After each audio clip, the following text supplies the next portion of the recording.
Olá, alunos e alunas, aqui é a professora Fernanda. Eu estou gravando esta aula para explicar para vocês um pouquinho sobre contos de mistério.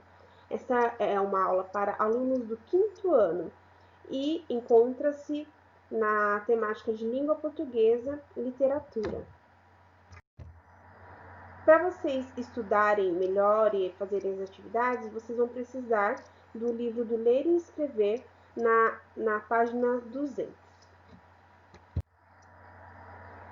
Mas, para a gente falar sobre contos de mistério, vocês precisam entender o que é um conto. O conto, ele pode ser escrito baseando-se em fatos reais ou não, pode ser apenas uma ficção, uma história criada, inventada pelo autor, tá? Geralmente são poucos personagens, porque é uma história curta, então se tem muitos personagens, aí fica um pouquinho difícil, né, de falar sobre todos em uma história que é curta.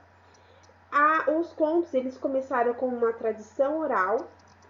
O que isso quer dizer? Que antigamente era falado, os contos eles eram contados de geração em geração, tá? Não tinha a escrita como é nos dias atuais, então elas sobreviviam de forma oral. Um contava para o outro, o que ouvia a história contava para o outro e assim por diante. Existem diferentes tipos de contos eruditos, que são mais clássicos, e os populares, os infantis, os fantásticos, os de mistério ou de terror, e também tem outros estilos também. E o que nós iremos abordar nas aulas que iremos ter daqui em diante é o conto de mistério, tá? E ele é escrito em forma de prosa. Como eu disse, é uma narrativa curta e também emotiva. Os personagens do conto. Geralmente é um ou mais personagens, não tem como você escrever um conto sem ter personagem, né? Que eles vivem a história. Então, tudo que se passa ali, eles estão vivendo aquele momento. E pode ser pessoas, animais, objetos, seres imaginários. Vou dar um exemplo para vocês. Lembra da história da Branca de Neve?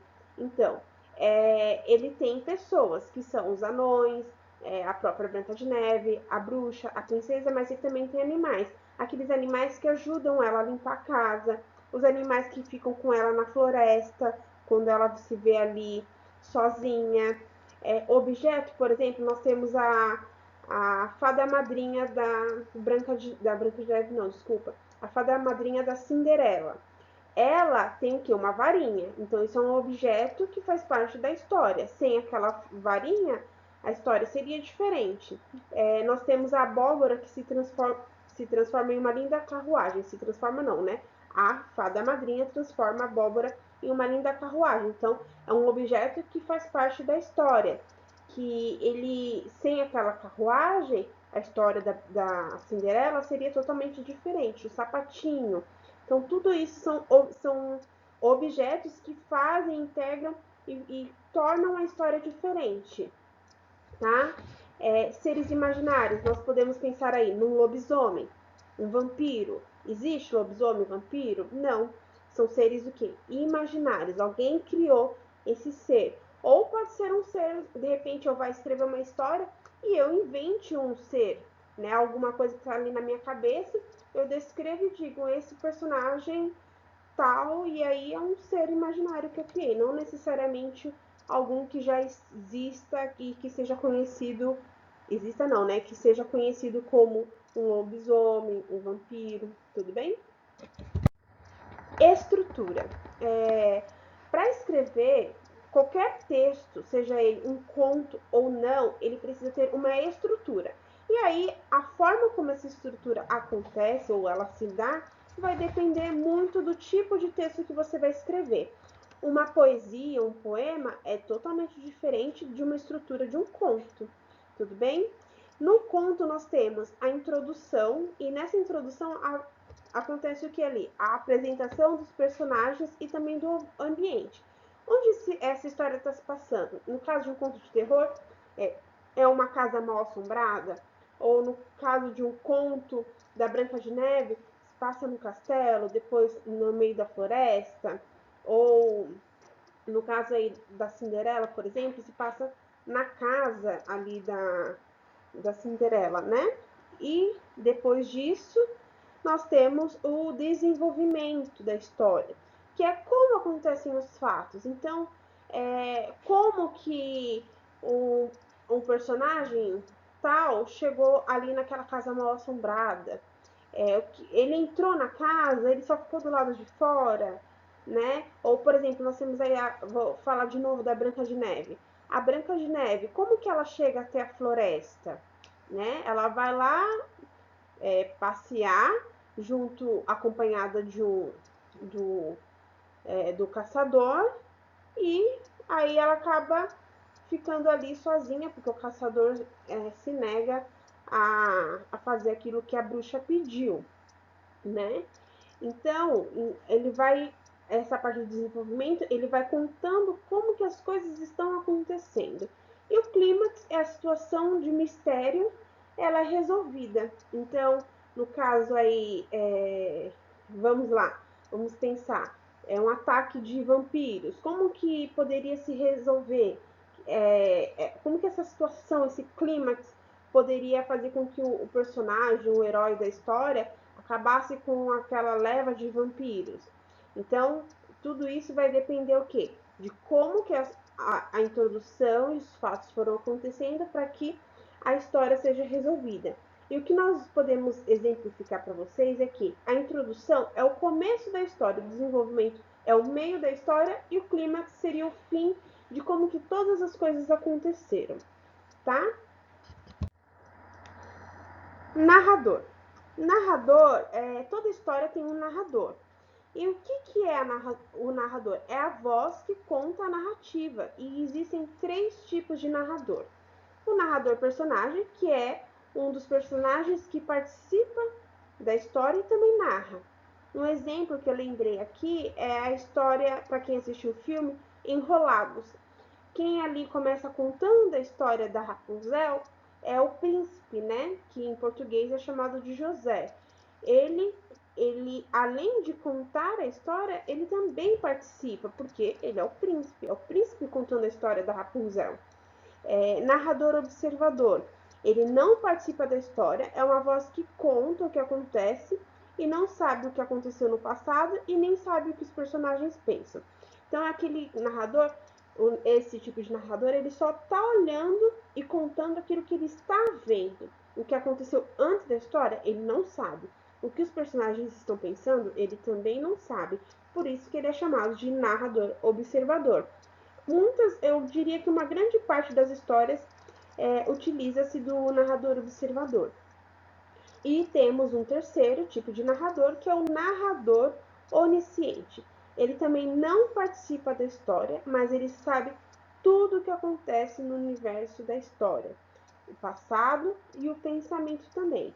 Ou seja, o que é que será que aquele personagem está pensando? Esse narrador onisciente, ele sabe o que aconteceu antes de chegar nessa situação da história, antes do começo da história, vamos dizer assim. Ele sabe. Então, ele sabe de tudo. Por isso que ele é chamado de onisciente. Onisciente é aquele que sabe de tudo que está acontecendo, tá? Tempo e espaço. Toda história tem o tempo e tem espaço. Mas o que é o tempo? O tempo é o período em que a história se passa, do início ao fim. Ela pode ser uma história recente, que aconteceu ontem, por exemplo, ou que aconteceu no ano passado. Pode ser uma história que aconteceu há muitos anos atrás, como, por exemplo, Era uma Vez, né, que a gente vê muito nos contos de fadas, ou há muitos e muitos tempo atrás, ou há 50 anos atrás, sei lá. Mas ele situa a pessoa, o leitor, né, na verdade, em um determinado tempo. Poderia ser também, por exemplo, em um tempo em que os animais ainda falavam. Eu já vi algumas histórias que começam assim. Então ele está o quê? Situando o leitor em um tempo, tá? Mas também, além de ser o passado, ele também pode ser um futuro imaginado, tá? existem alguns filmes que eles são futurísticos, porque ele fala de 2050, do ano 3000. E esse ano já chegou? Claro que não, nós estamos no ano de 2020. Então ele está contando uma história que ainda vai acontecer. Eu lembro de quando eu era adolescente, tinha um filme chamado De Volta para o Futuro. Então, aquele personagem, ele ia numa data lá, que eu não lembro o ano, era 2000 entre os anos 2010 e 2020, eu não lembro exatamente qual foi o ano. E, nossa, né, será que no ano 2000 e tanto já vai ter tudo isso? Era um filme bem futurístico. E esse ano chegou, passou exatamente a data em que a história se passa, e aquilo que ele tinha, que o autor da história, o criador do filme, tinha pensado, muitas coisas ainda não tinham acontecido. Ou seja, ele imaginou que no futuro seria daquela forma. E ainda existem hoje alguns filmes que são bem futurísticos, tá? Histórias, né? Contos. Então, esse é o tempo. Isso é o quê? É o tempo em que a história está acontecendo. E que pode também se passar em uma terra imaginária, não necessariamente ser aqui no nosso mundo, mas pode ser em outros planetas, em outras galáxias, ou então em terras desconhecidas, por exemplo, Narnia é um outro mundo, né? Então, é só para vocês terem uma noção disso, de como que a história pode ser criada pelo autor. O espaço é o local físico ou imaginário onde as personagens se situam. Pode ser descrito explícita ou implicitamente. O que isso quer dizer? Pode ser que o autor ele descreva exatamente como é esse local imaginário que ele pensou ali, né? Ou pode ser que ele só fale algumas coisas sobre como que é aquele local, mas não explique exatamente como que a história é. Quer dizer, como que é o espaço, aquele local em que a história está se passando. Lembrando de novo, quais são dentro dos contos que nós mais conhecemos? O Castelo, a Floresta Encantada, isso nos contos de fada. Se a gente pensar nos contos de mistério, nós temos a Casa Mal Assombrada ou o Castelo Mal Assombrado, e essa casa, esse castelo pode ficar numa rua, ou num bairro, ou num lugar distante, ou então pode ser até mesmo um mundo que seja todo de mistério, mas tudo isso vai depender do autor que escreve a história, tá bom? E por ser uma narrativa curta, geralmente ocorre em poucos cenários. Então, como o conto ele não é uma história muito longa, ele não vai se passar em muitos locais. Às vezes é só dentro do castelo, às vezes é só na floresta, às vezes é só no bairro ou só naquela rua. Pode se passar dentro de um país também, mas aí ele não vai abordar todo o espaço, grande espaço de um país, tá? Mas geralmente um local determinado. Aqui nós temos um conto de mistério, e o espaço pode se passar em, como eu já disse, um castelo ou casa mal assombrada, também um cemitério, né? Enfim, então são algumas das ideias aí de tempo e espaço. Enredo e conflito. Enredo é o que acontece na nossa história. Todas as ações. Que lembra que a gente falou da estrutura de um texto? Ele tem o quê? Começo, meio e fim. Né? Então, toda essa estrutura no caso do conto que nós aprendemos, é o que forma o enredo, tá? Que é toda a história, todas as ações. O menino entrou na casa mal assombrada.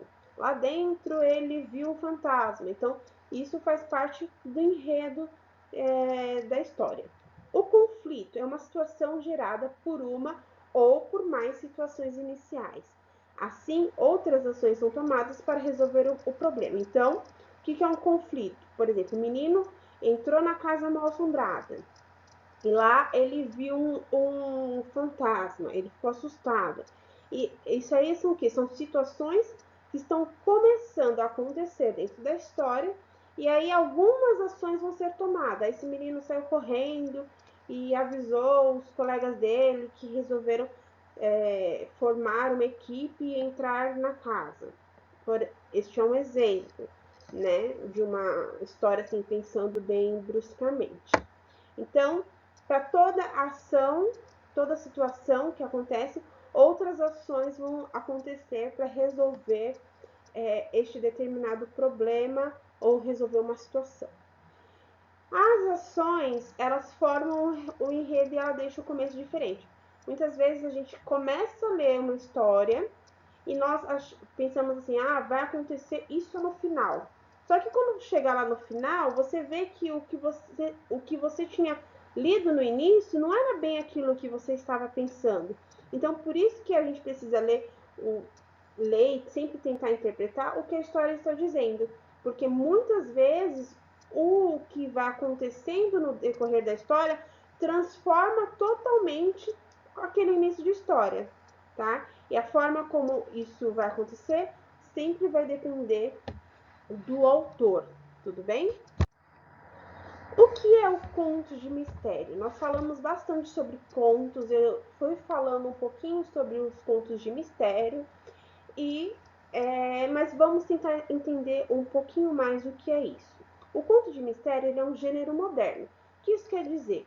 Que, por exemplo, quando os contos de fada, os contos de fadas, eu não sei se vocês sabem, mas eles eram contados de geração para geração. Então, uma pessoa contava para um e esse um contava para o outro e assim elas foram sobrevivendo ao tempo, até que alguma pessoa, por exemplo, os irmãos Grimm, foram lá e escreveram os textos desses contos, né, que hoje para nós é conhecido como contos de fada. Então, nessa época em que esses contos foram escritos há muitos anos atrás, não existia o gênero conto de mistério, tá? Poderia existir outros tipos de histórias, fábulas, por exemplo, né? Que a fábula ela é tão antiga quanto, eu acho que até mais antiga que os contos de fada. Então, ele é um conto de mistério mais recente, que isso quer dizer que, pelo menos nas minhas pesquisas, a maioria dos autores são do século XIX, tá? Para cá. Eu não conheço nenhum autor antes que tenha vivido em outro século antes que tenha escrito algum conto de mistério. Então ele é por isso que ele é mais moderno, porque nós estamos no século XXI, né? Se nós pensarmos do 19 para o 21, é pouco tempo em comparação aos contos de fada que já eram contados no século XIV, no século XV, se eu não me engano, se eu não estiver errada, tá? Então, nós temos aí ele como um gênero moderno e as principais características de um conto de mistério. Ele pode ser só mistério, ele pode ser suspense, ele também pode ser terror. Então tem autor que ele não vai escrever terror, ele só vai escrever aquele mistério, aquele suspense. E tem autor que vai se debruçar mais no contos de terror, tá? Depois eu vou até dar um exemplo para vocês quando eu for falar sobre os autores. O ambiente, como que é esse ambiente do conto de mistério? Ele é diferente daquele conto de fada que tem lá a floresta encantada, que tem um castelo lindo e maravilhoso em que a princesa vai morar com o príncipe. É totalmente diferente. Geralmente, se tem castelo, é um castelo mal assombrado. Ali vai ter o que? Fantasmas, por exemplo, tá? E pode ter, sei lá, vampiro. Tudo vai depender daquilo que o autor escrever. Tem elementos sobrenaturais. Um fantasma é um elemento sobrenatural, tudo bem? Porque é diferente de um vampiro, que o vampiro ele é um ser que ele ele dorme durante o dia e fica acordado fazendo as coisas dele durante a noite. E ele também não pode ver os solos do dia. Então, mas ele tá ali, digamos que vivo, né? Porque para ele viver, ele precisa de sangue humano.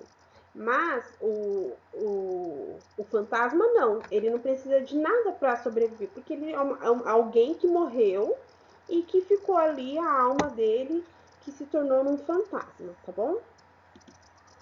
Temos também alguns personagens lendários que são bem conhecidos entre vocês, como os vampiros, os lobisomens, os mortos-vivos e outros aí que vai depender da criatividade de cada autor.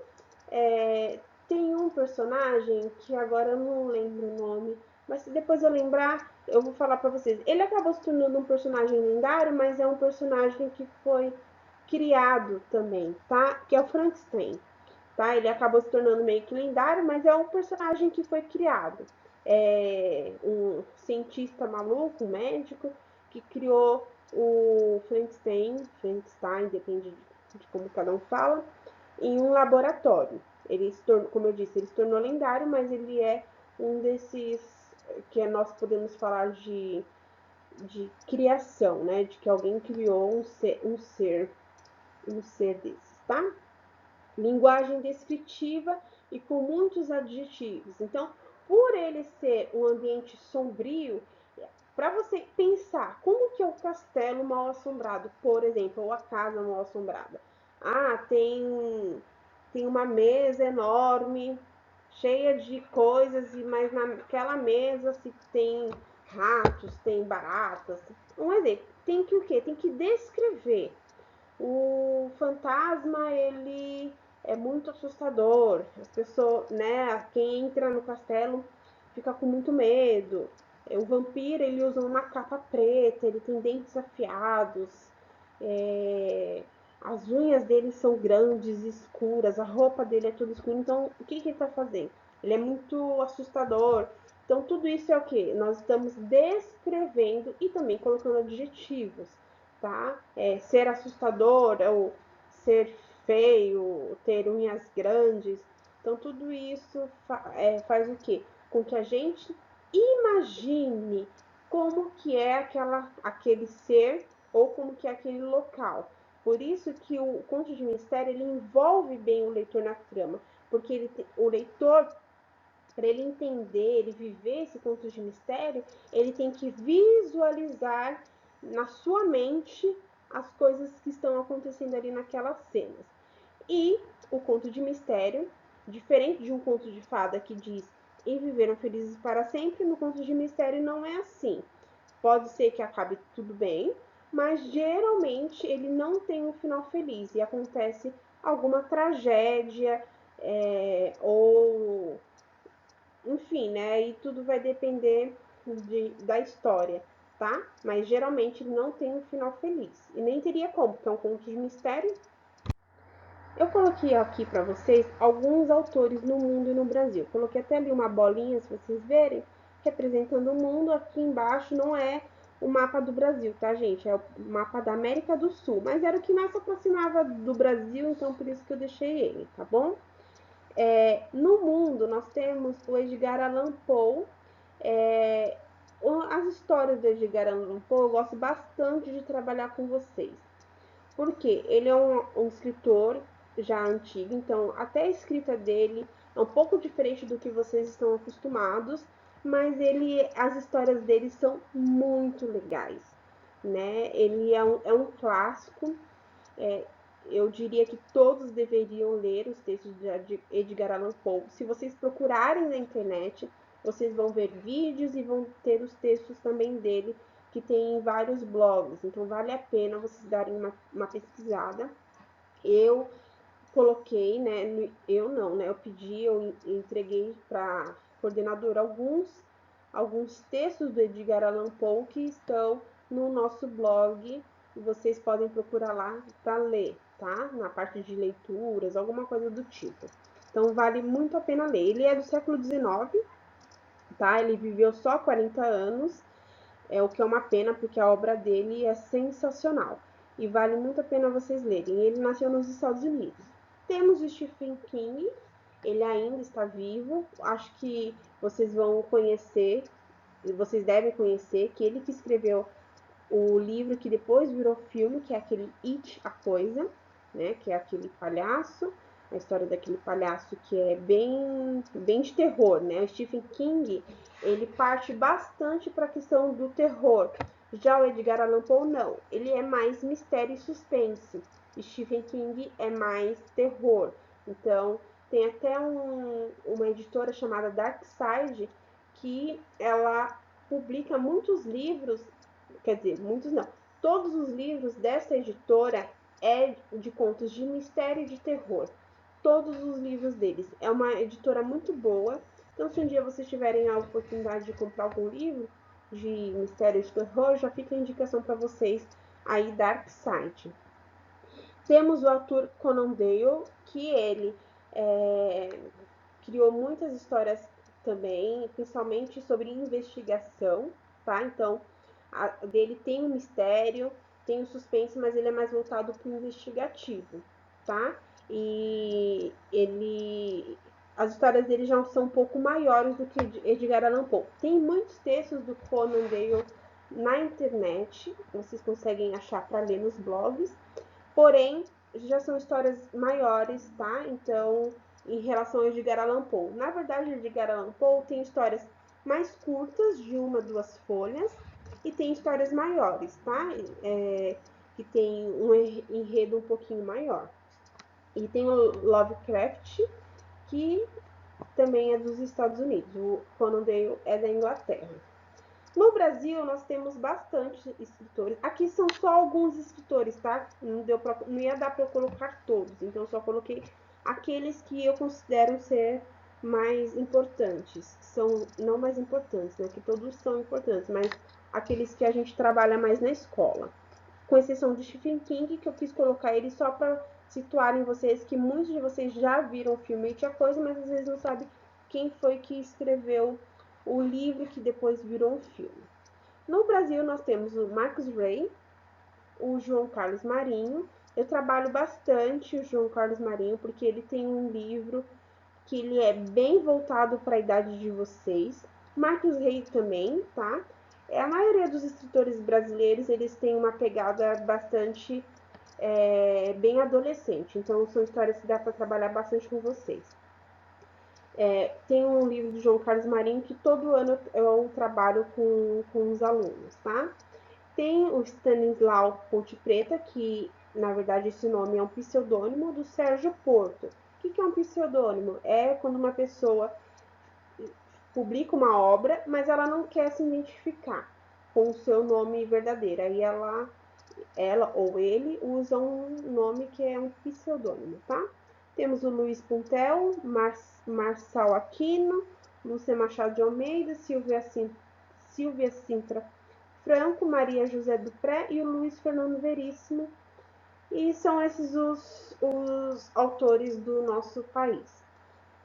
Como eu disse, tem autores também de outros lugares do mundo. Eu coloquei bastante dos Estados Unidos e coloquei esse da Inglaterra, mas tem de outros países também. Fiquem à vontade para vocês pesquisarem e lerem esses autores, que isso é muito importante. Quanto mais a gente lê, melhor é. Não para as pessoas, mas para a gente mesmo. Eu sempre li muito. E muito do que eu sou, eu posso dizer que é graças às minhas leituras. A leitura, ela tem o poder de transformar. Quanto mais a gente lê, melhor a gente escreve e melhor a gente fala. Então, se você quer ser uma pessoa inteligente, que sabe escrever, que sabe falar bem, leia. Quanto mais ler, melhor será para vocês. Quanto mais vocês lerem, melhor será para vocês mesmos. A leitura que vocês fizerem não terá influência na minha vida, mas terá influência na vida de vocês. E quem sabe, inspirado nesses textos, nesses grandes autores, vocês se tornem os próximos grandes autores, né? A gente tem que sempre pensar que o futuro está nas nossas mãos e depende de nós. Espero que sim, que um dia vocês tenham sucesso em tudo que vocês fizerem. Mas lembre-se, a leitura ela é extremamente importante e para mim ela é muito prazerosa. Espero que tenham gostado da aula, que demorou um pouquinho mais do que nós estamos acostumados, mas foi um grande prazer falar sobre isso e espero poder gravar outros vídeos para vocês também. Obrigada, queridos alunos e alunas, estou com muita saudade de todos. Um beijo a todos e todas.